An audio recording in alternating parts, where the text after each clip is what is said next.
okviru podataka i na vrlo inspirisanom tumačenju naše nacionalne istorije, što u stvari jednom mladom istoričaru valjda i dolikuje. Ali, s druge strane, moram da kažem da sam prijatno iznenađen što je ovoliki broj ljudi došao na ovako jednu provokativnu tribinu, jer ako je neko pratio slučajno preko interneta pozive, tačan naziv ove tribine glasi Pucanj u srce Evrope. Dakle, tako je jedan nemački novinar svojevremeno nazvao sarajevski atentat i čini mi se da je u tom smislu prilično pogodio suštinu. Jer ruski konzervativni mislilac Nikolaj Berdjajev tvrdi da je tim atentatom i kasnije Prvim svjetskim ratom Evropa umrla. I da je tada prvi put, kada su evropski narodi vidjeli šta znači ubijanje na industrijskom nivou, konačno mogla da se proglasi smrt humanističkih ideala. I u tom i takvom trenutku mi smo imali ono što se slobodno može nazvati žrtvenom elitom. I ti ratovi od 1912. do 1918. godine su poslednji ratovi u kojima među našom elitom, prevashodno intelektualnom elitom, nije postojala peta kolona. Jer imali smo petu kolonu u našoj eliti 1941. godine, imali smo, nažalost, naše doktore nauka što su išli na Hitlerove naučne skupove, tome se isto može saznati prilično dosta ovih dana. Imali smo, o tome svi sigurno znate bolje nego ja, veliki broj pripadnika pete kolone intelektualne naše elite u ratovima od 1991. do 1999. godine. I onda, iz ove perspektive, moramo se zapitati šta je to dovelo do toga da mi od 1912. godine do 1918. godine nemamo tu famoznu i nesrećnu petu kolonu među našom intelektualnom elitom. Šta se desilo da krvski zabavnik u jednom od svojih brojeva 1917. dakle broj od 17. septembra 1917. godine može da izbaci čitulju od dve kucane strane na koji su taksativno navedeni svi perspektivni studenti, svi novinari, pisci, pravnici, advokati, činovnici i ostali intelektualci koji su dali život za otadžbinu u Prvom svjetskom ratu. To kada pogledate tu jednu ogromnu umrlicu na dve A4 strane, sve ime do imena, sve njihova zanimanja, kada vidite ko je sve tu, onda se stvarno zapitate da li je moguće da danas, kada imamo takve podele u srpskom narodu, možemo uopšte da pročitamo da je postojao takav trenutak u kome je naša elita bila tako okupljena. Zbog toga treba da bacimo pogled još unazad, ne 100 godina unazad, 200 godina unazad, i da vidimo kako se razvijala ta svest naše kulturne elite, koja je bila to kulturna politika koja je tako okupila.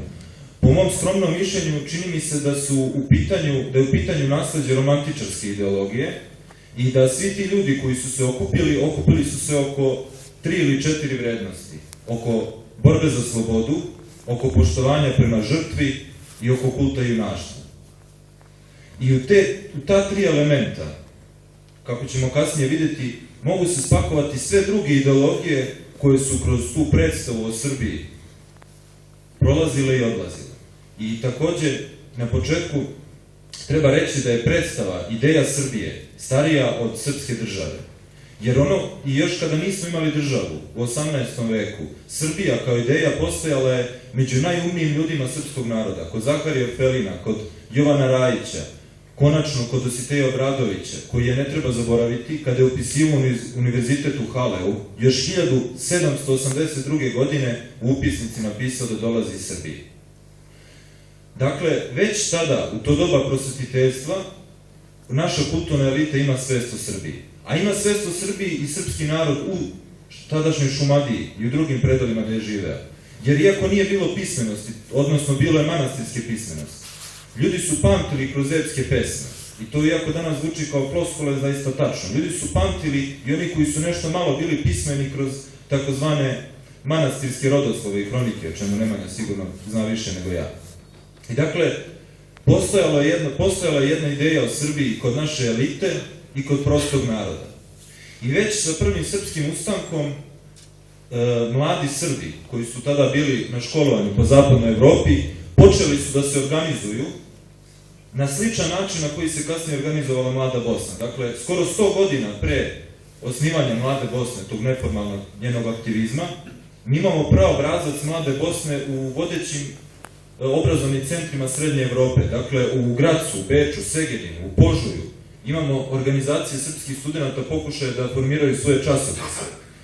Tu, naravno, treba istaći ulogu koju su pri formiranju kulturnog identiteta naše elite odigrali ljudi poput Ljudevita Štura ili Jana Kolara, koji su presudno oblikovali tu jednu, da kažemo, slovenofilsku svest naše intelektualne elite. I u tom trenutku srpski narod i njegova elita ide onim putem koji ide i nemački narod. Jer kako kaže Jovan Skerlić, citiram, gotovo isti mah, kada se celokupna nemačka omladina bila založila za liberalan i nacionalan preporođaj raskomodane i politički bespravne Germanije, među srpskim i hrvatskim đacima u Beču stvarao se jedan mali patriotski pokret. I taj mali patriotski pokret koji se razvio iz Graca, Beča, Segedina, Požuna, u kome su imali jak uticaj, ponavljamo, Jan Kolar i Ljudevit Štur, je formirao taj zlatni trougao srpske nacionalne misli 19. veka. Dakle, simpatija prema žrtvama, borba za slobodu i kult junaštva. I odmah u početku ovi mladi koji su bili većinom zainteresovani za književnost, jer kod nas sve skoro do 70. godina 20. veka suštinski se književnost ne može odvojiti od drugih društvenih praksi. Dakle, i kao što je to bio slučaj, na primjer, sa Milošem Crnjanskim, koji je bio i diplomata, i pesnik, i pisac, i publicista, i esejista, i istoričar, tako se isto može reći i za te naše prve omladince početkom 19. veka, koji su, kao i njihove njemačke kolege, kako kaže Heinrich Heine, nisu pravili razliku između života i pisanja, oni su isto vreme umetnici, tribuni i apostoli. I dakle, sad imamo predstavu o tome kako je formirana naša kulturna elita.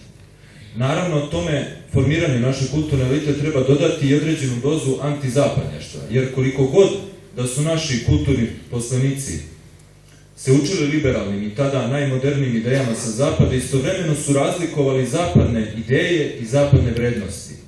Jer već Dositej Obradović, već postoje svedočenja za Dositeja Obradovića da je imao, kako jedan publicista, istoričar kaže, nezapamćenu mržnju prema Austro-Ugarskoj. Već se kod tih mladih naših studenata između 1818. godine i 1848. godine širi taj osjećaj panslavizma i određene kritičke recepcije Zapada. Dakle, imamo slučaj Svetozara Miletića, koji je takođe bio prvo pesnik, pa kasnije političar, koji je u svom pesničkom periodu imao izrazite antizapadnjačke stavove u svojim pesmama i do te mere je išao u svom panslovenizmu da je dodao sebi srednje ime Svetozar Sveslav Miletić. I dakle, to su ti počeci naše kulturne elite. I kasnije, 1847. godine, 1848. godine, ta jedna slobodarska ideja o Srbiji konačno postaje romantičarska. I tada se već javljaju velikani naše književnosti poput Branka Radičevića, kasnije tu dolazi Čika Jova Zmaj, tu je Njegoš, tu je Đura Daničić, Vuk Stepanović Karadžić. I vrhunac ovih stremljanja je stvaranje Ujedinjene omladine srpske, 1866. godine, koje, možemo to slobodno reći, bila slobodarskije nastrojena nego svi njeni prethodnici, a verovatno i njeni potomci. Jer imamo situaciju da je ta organizacija iz koje su iznikle sve značajnije kulturne i političke figure druge polovine 19. veka, dakle i Nikola Pašić, i Svetozar Marković, i Svetozar Miletić, imala je problem, političke prirode problem, kako sa Obrenovićima, tako i sa Austrougarima. I dakle, to je takođe jedan praobrazac Mlade Bosne, jedna takođe mladilačka organizacija koja ima problem sa vlastima kako u Austriji, tako i u Srbiji. Dakle, to su prauzori Mlade Bosne, to je jedna putanja kojom se srpska intelektualna elita razvijala do toga da dostigne jedno jednodušje u Prvom svetskom ratu. E sad, što se tiče Mlade Bosne, i on ima svoje neposredne prethodnike. Kako kaže Jovan Skerlić, koga su mladobosanci naročito poštovali, već početkom 20. veka, naime u godinama posle ubistva Obrenovića, javlja se jedan novi naraštaj u srpskoj kulturnoj istoriji. Kako kaže Skerlić, tu spadaju i Aleksa Šantić, i Milan Rakić, i Veljko Petrović sa njihovom patriotskom poezijom i Vladika Nikolaj sa svojim patriotskim optimističkim govorima. I intelektualnim radom i angažmanom ovih ljudi koje sam naveo formira se jedna intelektualna klima u kojoj su Mladobosanci mogli da budu ono što jesu. Jer, s druge strane, i za Mladobosance se može reći da se oni nalaze na jednoj sredokraći između književnosti i politike. Naime, već za Vladimira Gaćinovića se zna da je studirao književnost, za Principa se zna da je pisao pesme, a Pero Slijepčević o pomenutom Gaćinoviću kaže njegov socijalizam je bio još pun nacionalnog instinkta i temperamenta. Dakle, potvrđuje se da su ti ljudi bili kako revolucionari, tako pesnici i kako socijalisti, tako i nacionalisti.